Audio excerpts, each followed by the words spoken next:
back at it again with another wonderful car to review. Today, I will be reviewing the 1990 Mazda Miata. And yes, today, we're doing a Miata, not a Toyota. This vehicle, as I mentioned, is a 1990, meaning it is 30 years old. But it still gets down with some of the best cars out in the industry. And it's being produced still to this day. It may look a little bit different, a little bit more aggressive, but it's still a very happy boy. And honestly, I couldn't think of any better cars to be reviewing on. This is a NA version of this vehicle. The vehicles have NA, NB, NC, and ND variations, each one representing a new generation. This was the first generation and one of the first years. It's one of the earlier ones too, so it didn't have most modern features such as power steering, power windows, power locks, and no ABS, so no analog brake system. So this car literally could kill you at any means if you don't know what you're doing.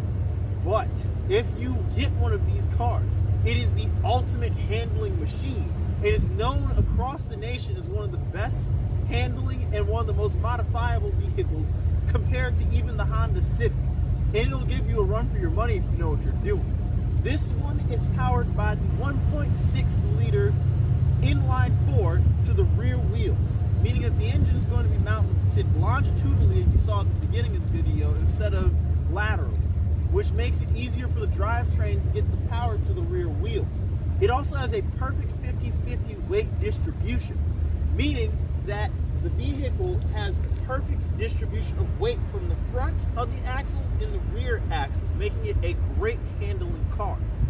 It is a blast to have, it's very easy to maintain, and it is a great starter car. So if you're trying to get into cars, this is a car that you might want to look into. It's easy to work on and quite understandable.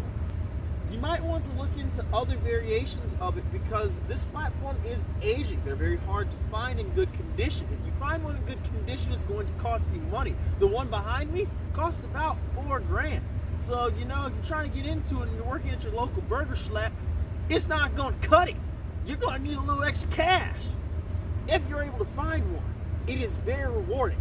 It is almost as reliable as a Civic and as nimble as some of the supercars of today, and it will still beat down on anything you could possibly afford with a little bit of cash and a little bit of effort. If you know what you're doing, it can look great, and you can keep it stocked, it looks wonderful too. But that's enough talking. Let's get driving.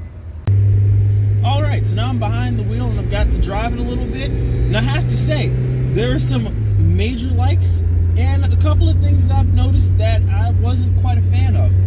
First off, I love that, you know, it handles like a dream. Like I really haven't really driven anything I've driven things like it, but nothing has really come to exactly what a Mazda Miata is. I've always heard the rumors that, you know, they handle great, but like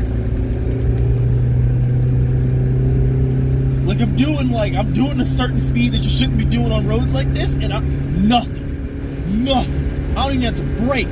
This thing is phenomenal. Not even tires screech. I'm not even body rolling at all. This car is just amazing on the road. And if you like driving, you might want to look into this car. Now, a thing that I don't really like about this car that I'm driving currently is the head space. I'm about 6 foot even, ladies. The height for this thing, if I was any taller, I don't think I would fit.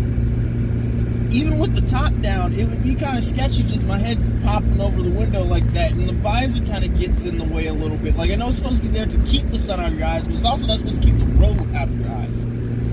Actually, quite a smooth ride in the car in general. Like, I'm not really too feeling it. You know, working on cars, your back hurts and everything hurts. You start getting older and life just sucks, but where was I going? This car is it's smooth to drive, so that's definitely a positive. I'm looking at the interior. The interior is held up for a 30-year-old car. The dashboard doesn't really have cracks in it. The steering wheel's a little bit rough around the edges, you can see on camera, but it's not that bad. It's holding together. I've been told with this car that it's with the 1.8 is a lot better than the 1.6.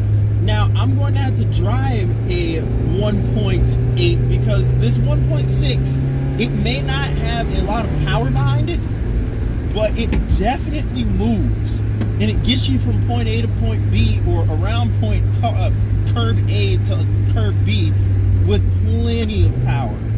So make sure you keep up on the maintenance, and make sure that everything's going fine with it, and it'll treat you well. You treat it good, it treats you good. And besides that, that's all I gotta say for this car. If you like this video today, like, share, and subscribe. It's been great.